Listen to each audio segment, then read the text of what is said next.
Carol Edwards' Thanksgiving surprise came by U.S. mail. Were you surprised what was on the inside? Totally. Because inside was a letter from a group called RIP Medical Debt, forgiving a bill of $450 owed by her late mother. The congregation at Chicago's Trinity United Church and 2 others stepped up to throw a lifeline to people drowning in medical bills. Within those yellow envelopes is a blessing to let people know that there are people that they've never met that truly care about their future. They raised $38,000 and bought back for pennies on the dollar $5.3 million worth of medical debt from collection agencies. Then they simply forgave that debt for 6,000 families. Right side. Carol and her son Derek Johnson soon decided this Thanksgiving they would pay it forward and donated that $450 back to the church. I wish that we could have more acts of kindness like that in our community. We are delighted that you are with us. A celebration of giving and of giving thanks. My mom cannot enjoy this, but somebody else can. We're going to place in this receptacle here. And what became of Carol's late mom's money? It will help feed a family of 5 for a week. From a Thanksgiving table abundant with generosity. Kevin Tibbles, NBC News, Chicago.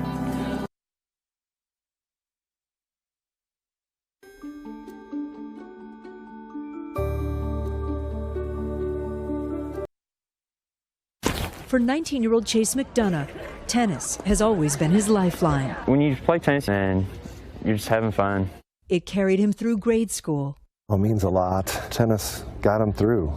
And the biggest challenge of his life. 5 years ago, the energetic teen went to the hospital with a fever. A mysterious illness moving so quickly, doctors needed to put him into a medically induced coma to save his life. Only then was he diagnosed with Stevens-Johnson syndrome, a rare and potentially fatal autoimmune disorder, one with no cure. They tell you that the mortality rate is really high. There's a really good likelihood that he's not going to make it. But Chase rallied, thriving despite multiple flare-ups. Then 2 years ago, he was contacted by the Make-A-Wish Foundation, the organization that makes the dreams of terminally and critically ill children become reality. But instead of doing something for himself, Chase dreamed bigger. When I got a wish, this just seemed like the thing to use it on. I feel like everyone has just been so amazed by it. It was here where Chase's dream began to come to life. It took 1.5 years of tireless volunteer work, all of it building up to this day. 4 brand new professional-grade tennis courts anyone in town can use. We were with Chase when he saw it for the first time. Hey, that's super cool. The entire town came out for its opening day. Hundreds of people here to celebrate Chase and his generosity. Chase, you're an inspiration. You will always have an impact on Pocahontas. Bounce, hit, hey! Breathing new life into a sport that in many ways helped save his. I hope that those that don't know him and come up and see the courts just know that he truly gave that from the heart. That's really the only legacy that we all want to live. Chase is a thriving freshman right now in college. It's easy to see this little dog named Piglet is different. He's a pink dog. What you can't see is that he's deaf and blind, rescued by vet Melissa Shapiro when he was just 1 pound and petrified. I didn't know what to do for him, and he was so tiny. But Piglet wouldn't give up, so neither did Melissa. I said, if we are going to keep him, then he's going to have a productive, meaningful life. She started posting videos on social media, and more than 100,000 followers fell in love, including third-grade teacher Tricia Frageau, who thought maybe her students could learn something from a little pink dog. What can you take that Piglet taught you into your own life? I would say I should persevere more and I should try harder on things. If you close your eyes, you put your hands over your ears. Right? They call it the Piglet mindset. No matter who you are or what disabilities you have, you could still do stuff. It's been so successful here, Piglet's lesson is now taught in schools across the country. They empathize so much with him. I want my students to grow up and be successful and be happy. But more importantly, I want them to be good people. When things get hard, put yourself in Piglet's shoes and see how that feels. You're supposed to sit and you stay. There you go.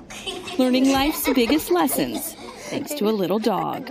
Kristen Dahlgren, NBC News, Plainville, Massachusetts.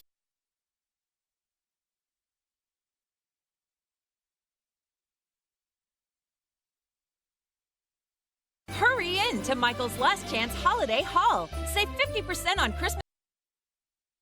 For this hockey superfan, it was a birthday to remember for all the wrong reasons. Stir, alone with his cake featuring two of his favorite players, but no one to share it with. His dad tweeting, "My son Cade had his 11th birthday party last night. None of his invited friends came. That hurt." But soon the internet responded. More than 50,000 birthday wishes, from Canada's Prime Minister to Luke Skywalker. Now in Toronto, Maple Leaf star Mitch Marner had another idea. When you saw that tweet, what was your reaction? Our group chat just started texting each other, trying to figure out a play that we can get him down here and feel a part of our team. This is Cade's happy birthday, Cade. And that is exactly what they did. Happy birthday. Next came the surprise bags of gear. That's for you. Get in the middle. And a chance to hang out with his idols. Right. Who is behind you right there? That's Mom. Is that crazy? Cade in absolute awe. Watching Toronto play practice. Yeah, I'm sorry, did you just say you're watching Toronto play practice? Yes. I don't believe you. What? We've gotten to see and experience things in the last 2 or 3 hours that I would never have been able to provide. And the icing on the cake, a surprise delivery from the team's mascot. Should we sing him happy birthday? Let's do it! 18,000 new friends singing and celebrating as Cade's favorite team made his second 11th birthday party a hit. It was awesome. It was good. Gotti Schwartz, NBC News, Toronto.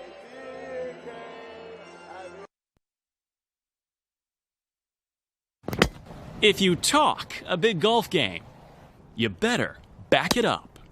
This wind can't stop me. And for 8-year-old Tommy Morrissey, that's when this game Say goodbye to your mama, son. gets fun. Oh my gosh. Is it true that you've never had a real golf lesson? Yes. Not one. Not even one. Then again, what Tommy does, you can't teach. Born missing part of his right arm, he's mastered the one-arm swing, all his own. His only lesson, a few words of wisdom from golf legend Gary Player. Head down, Tommy. Use your stomach. From sleeping with his clubs before he could talk to now winning more than 30 tournaments, he's playing golf whenever he's not chasing his other love. That's Tommy, hitting a home run. And there's times where I walk away shaking my head and going, my God, how does he do that? His parents recognized the gift early. We never defined him with labels. We didn't say, now, Tommy, you have one arm. Just do the best you can. Tommy's success on the course now helping kids just like him through his nonprofit, Unlimited. He plans to keep playing till he goes pro. I just like to win. Reminding us, in life and golf, it's not the shot that matters, but how you play it. There it is. That's like a mile high. Morgan Chesky, NBC News. So, you want to get creative with your oatmeal. First, you need... How you doing this morning, young man? That's good. We all know you can learn a level. I will be successful. Yes, But Assistant Principal Pamela Talbert in Baton Rouge, Louisiana, may be teaching the ultimate lesson by being here at all. She's a walking miracle and an inspiration to everybody. Her career path started as a janitor. When a teacher noticed how much she loved kids and suggested she go into education, she decided she would try. But there was a big obstacle in her way. I was reading on a 3rd grade level. So she had her own children help her. They would go to school and they would come back and they would teach me everything that they learned that day. First, she became a bus driver, then got her master's, and eventually worked her way up to assistant principal. I say, I can do this. I know I can do this. Come on, you're going to be tired. It's a lesson she now instills every day. Somewhere somebody dropped the ball on me. And I don't want that to happen to the children that I serve every day. An assistant principal who never gives up on her students. Anything is possible and the sky's the limit. because she never gave up on herself. You're going to have an awesome day today. Kristen Dahlgren, NBC News. Thank you so much. Taylor Ladd and Caleb Freeman. What a week, what a year. Never give in. Hoping to crown another victory on the homecoming game field Friday night. Y'all got this. Last week, we introduced you to the high school senior and his miraculous will to run. After a serious car accident 2 years ago, the track star suffered a traumatic brain injury. Caleb's parents prayed at the bedside, told their young son would never walk or talk again. So we're super grateful for where Caleb is because we know where he could be.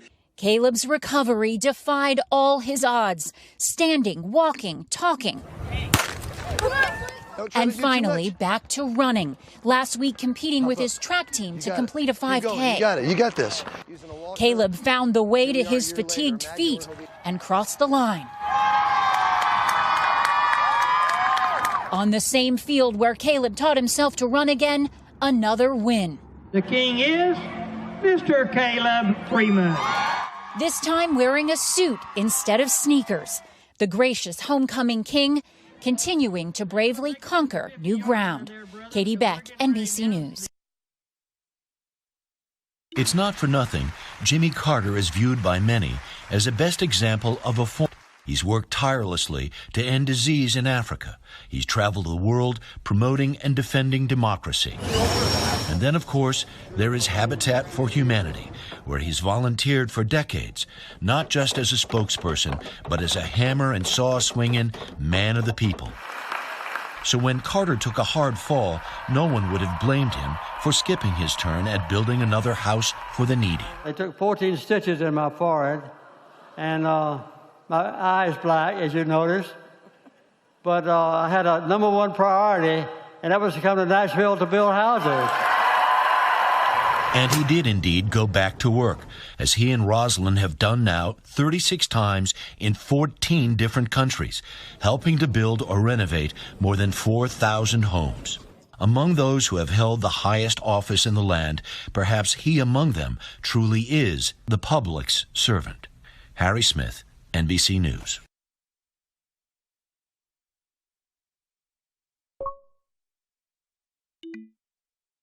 They did it! It's over! Who's won the coveted Stanley Cup. Their #1 fan and good luck charm, Layla Anderson, was right there. The 11-year-old has a life-threatening autoimmune disease, declaring the Blues' victory as the best day ever. And probably will forever be for the rest of my life. But her dream season wasn't quite over. Players Alex Steen and Colton Parayko showed up on her doorstep this week with a surprise in hand. You know how much you mean to us, right? Yes. And what an inspiration you've been to so many people. And we have something that we would like you to open right now.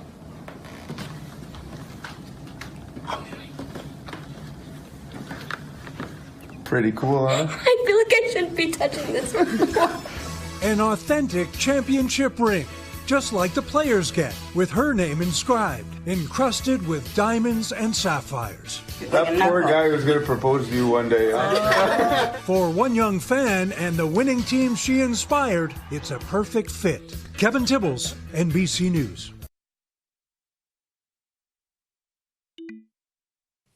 Ryan Neighbors, like most 10-year-olds, hates to miss an adventure, relying on her wheelchair to get around.